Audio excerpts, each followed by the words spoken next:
आज हम मांग की कीमत लोच के संबंध में देखेंगे। Measurement of price elasticity of demand. इसके पहले के वीडियो में हमने मांग का अर्थ, मांग के विभिन्न प्रकार, मांग की कीमत लोच के विभिन्न प्रकार, जो 5 प्रकार के होते हैं, सबके संबंध में विस्तृत रूप से अध्ययन किया है, जिसका लिंक मैं डिस्क्रिप्शन में डाल दूंगी। आज हम मांग की कीमत लोच की माप के संबंध में देखेंगे। मांग की कीमत लोच मापने की 3 विधियां हैं। पहला प्रतिशत अनुपातिक पद्धति, दूसरा कुल व्यय पद्धति और तीसरा हमारा है रेखागणित पद्धति, ज्योमेट्रिक मेथड। सबसे पहले हम प्रतिशत अनुपातिक पद्धति देखेंगे कि इसमें क्या होता है। इसे इंग्लिश में परसेंटेज और प्रोपोर्शनेट मेथड भी कहते हैं। मांग की कीमत लोच का अर्थ होता है मांग में प्रतिशत परिवर्तन डिवाइडेड बाय मूल्य में प्रतिशत परिवर्तन।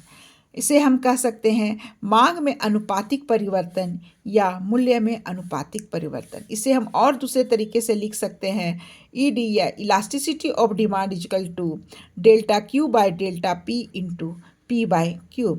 इसका यहाँ पर अर्थ हम समझेंगे। इसका अर्थ क्या होता है? डेल्टा क्यू का अर्थ होता है change in quantity demanded, delta P का अर्थ होता है चेंज इन प्राइस, पी का अर्थ होता है इनिशियल प्राइस अर्थात प्रारंभिक कीमत, और क्यू का अर्थ होता है इनिशियल क्वांटिटी अर्थात प्रारंभिक मात्रा।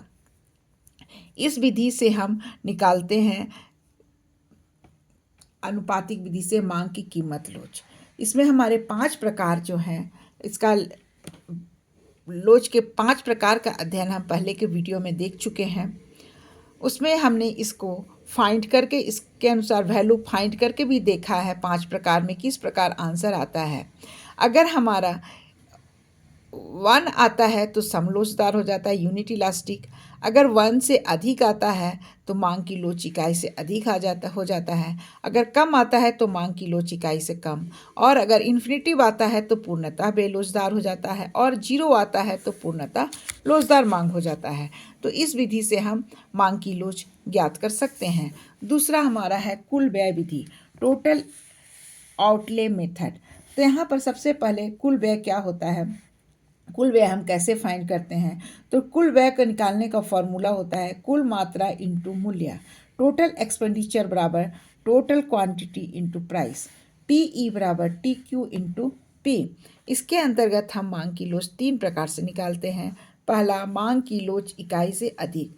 मांग की लोच इकाई से अधिक होता है तो कीमत के जब हमारी बढ़ती है तो हमारा कुल व्यय कम हो जाता है, और कीमत जब घटता है तो कुल व्यय बढ़ जाता है। अर्थात कीमत और टोटल एक्सपेंडिचर में विपरीत संबंध होता है, तब उसे हम मांग की लोच इकाई से अधिक कहते हैं। यहाँ पर हमने एक एग्जाम्पल लिया हुआ है। यहाँ देखेंगे प्राइस हमारा 10 रुपया है, मांग हमारी 100 है, तो टोटल एक्सपेंडिचर हमारा क्या हो रहा है? 1000 हो रहा है। 10 इंटू 100 किए हैं तो 1000 हो रहा है। इसी तरह मूल्य जब घटता है, 8 हो जा रहा है, तो मांग 100 से बढ़कर 150 हो जा रही है, और हमारा टोटल एक्सपेंडिचर 1200 हो जा रहा है।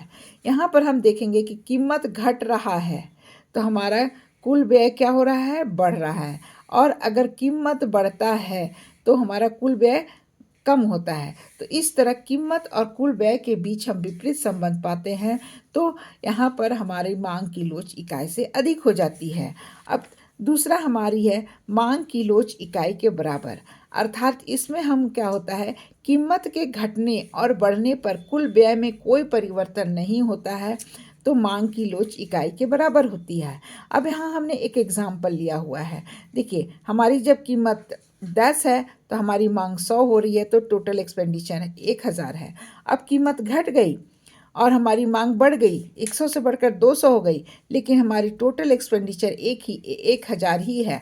तो यहाँ स्पष्ट हो रहा है कि कीमत के घटने या बढ़ने पर कुल व्यय में कोई परिवर्तन नहीं होता है, तो मांग की लोच इकाई के बराबर होती है। नेक्स्ट है मांग की लोच इकाई से कम। अगर हमारा कीमत बढ़ता है तो कुल व्यय भी बढ़ता है, और कीमत घटता है तो कुल व्यय भी घटता है।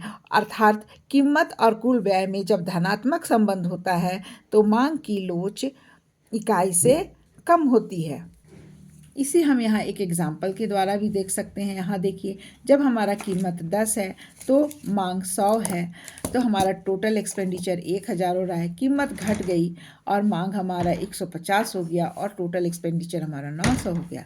अर्थात जब हमारा बढ़ रहा है तो हमारा टोटल एक्सपेंडिचर भी बढ़ रहा है, कीमत घट रही है तो टोटल एक्सपेंडिचर भी घट रही है। कीमत और मांग के बीच हम यहाँ देख रहे हैं धनात्मक संबंध हो रहा है, तो यहाँ पर हमारी मांग किलोच इकाई से कम हो जाएगी। तीसरा हमारा है रेखा गणित पद्धति, ज्योमेट्रिक मीन। इसके अनुसार मांग की लोच हम एक बिंदु पर मांग की लोच निकालने का फॉर्मूला होता है मांग की वक्र का निचला भाग डिवाइडेड बाय मांग की वक्र का ऊपर वाला भाग। अब हम यहाँ एक रेखा चित्र लिए हुए हैं। इस बिंदु पर हम y एक्सिस पर प्राइस को रखे हैं, x एक्सिस पर हम मात्रा को रखते हैं। अब अगर हम ऊपर और नीचे का भाग अर्थात अगर हम इस बिंदु को लेते हैं, इस बिंदु को, तो यहाँ पर ED = 1। अगर हम यहाँ से यहाँ किसी बिंदु का नाम दे देते हैं, मान लिया प्रति एक बिंदु का हम यहाँ नाम दे देते हैं ABCDE, तो यहाँ इस बिंदु को लेने के लिए हम CD डिवाइडेड बाई AB करते हैं, तो जो भी इसका लेंथ होगा उसको हम रखेंगे तो हमारा आंसर 1 आएगा। तो यहाँ मांग की लोच इकाई के बराबर हो गया अर्थात 1 हो गया। इसी तरह अगर हम नीचे मांग की वक्र का निचला भाग डिवाइडेड बाय मांग का वक्र का ऊपर भाग करते हैं, अगर हम इस बिंदु को लें तो यहाँ से यहाँ का भाग हुआ, उसके नीचे का भाग ये हुआ, तो आंसर इन्फिनेटिव आएगा। तो इस तरह का हम मांग की लोच निकाल सकते हैं। इस बिंदु पर हमारी मांग की लोच इन्फिनेटिव होती है, इस बिंदु पर मांग की लोच इकाई से अधिक होगी और बीच में हमारी मांग की लोच इकाई के बराबर होगी और इधर मांग की लोच इकाई से कम होगी और यहाँ पर पूर्णतः बेलोचदार मांग हो जाएगी। इस तरह हम मांग की लोच रेखागणितीय विधि से भी निकाल सकते हैं। तो आज हमने मांग की कीमत लोच मापने की ये 3 मुख्य विधि दिखे हैं। Thank you for watching my video. Please like and subscribe. Have a good day.